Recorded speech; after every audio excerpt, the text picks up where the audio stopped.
മുതലാളിമാരെയും HR-നെയും confession റൂമിലേക്ക് വിളിപ്പിച്ചിരിക്കുകയാണ് big boss. എന്നിട്ട് അവരോട് പറയാണ്, ഈ ടാസ്ക് പാടേ പരാജയമാണ്, പരാജയത്തിൻ്റെ ഉത്തരവാദിത്തം നിങ്ങൾക്കാണ്. ഇവിടെ അതിഥികൾ വന്ന കാര്യം പോലും നിങ്ങൾ മറന്നുപോയി.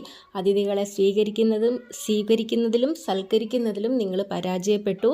സാഹചര്യങ്ങൾക്കനുസരിച്ച് സ്റ്റാഫുകളെ നിയന്ത്രിക്കുന്നതിൽ നിങ്ങൾ പരാജയപ്പെട്ടു. ന്യായപരമായി കാര്യങ്ങൾ കൈകാര്യം ചെയ്യുക എന്നുള്ളത് നിങ്ങളുടെ ഉത്തരവാദിത്തമായിരുന്നു. ശരിയാണ്, കാരണം ഇത് അവരുടെ ഹോട്ടലാണ്. ഈ ഹോട്ടൽ നന്നായിട്ട് കൊണ്ടുപോകാൻ എന്നുള്ളത് ഇവരുടെ ഉത്തരവാദിത്തമാണ്.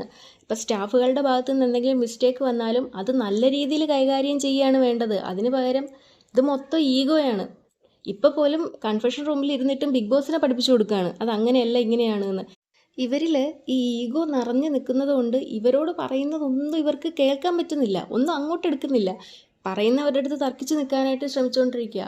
ഇതിനിടയ്ക്ക് നോറ ബിഗ് ബോസിൻ്റെ അടുത്ത് ചോദിക്കുന്നുണ്ട്, ഈ പിരിച്ചു വിട്ടവരെ ഞങ്ങൾക്ക് തിരിച്ചെടുക്കാൻ പറ്റുമെന്ന്.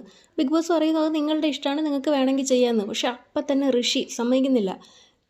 ഇത് ഋഷിക്ക് എന്തെങ്കിലും പേഴ്സണൽ ഇഷ്യൂ അവരോടുണ്ടായിട്ടല്ല, അൻസിബേൻ്റെ ഈ ദേഷ്യവും വെറുപ്പുമാണ് ഋഷി ഈ ചുമന്നുകൊണ്ട് നടക്കുന്നത്. ഞാൻ പറയുന്ന വീക്കെൻഡ് എപ്പിസോഡിൽ ലാലേട്ടൻ ഇവരെ ഈ അഞ്ചു പേരും ഒരേപോലെയാണ് പറഞ്ഞ് മനസ്സിലാക്കാൻ ശ്രമിക്കണമെന്നാണ്. കാരണം ഇല്ലെങ്കിൽ കൂടുതൽ ഇവരിങ്ങനെ നെഗറ്റീവായിക്കൊണ്ടേ ഇരിക്കത്തുള്ളൂ.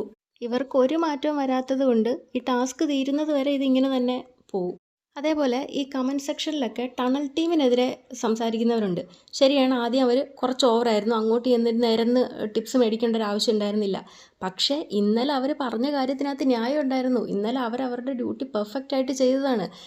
ഒരു കംപ്ലൈൻറ്റ് ഗസ്റ്റിൻ്റെ ഭാഗത്തുനിന്ന് വന്ന സമയത്ത് അത് പ്രോപ്പറായിട്ട് ഡീൽ ചെയ്യായിരുന്നു. അതിന് പകരം ഇവർക്ക് അങ്ങോട്ടും ഇങ്ങോട്ടും ഉള്ള വൈരാഗ്യം വെച്ചിട്ടാണ് ഇവർ നിന്നിരുന്നത്. അതേപോലെ ഋഷിയുടെ പെരുമാറ്റം വളരെ മോശമായിരുന്നു. അതിനെതിരെ ഈ മുതലാളിമാരാരുമായിട്ട് സമ്മതിച്ചുമില്ല, ഫുൾ സപ്പോർട്ടുമായിരുന്നു. ടീം ഡെന്ന് നല്ല രീതിയിൽ ഇതിൽ പെർഫോം ചെയ്തിട്ടുണ്ട്.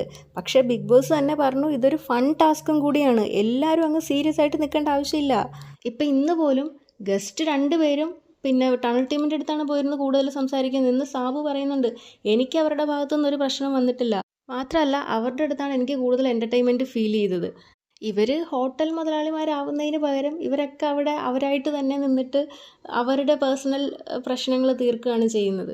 ഏതായാലും നല്ല രീതിയിൽ കൊണ്ടുപോകേണ്ടിയിരുന്ന ഒരു ടാസ്ക് ഈ അവസ്ഥയിലാക്കിയതിൻ്റെ ഒന്നാമത്തെ ഉത്തരവാദിത്തം ഈ 5 പേർക്കും തന്നെയാണ്.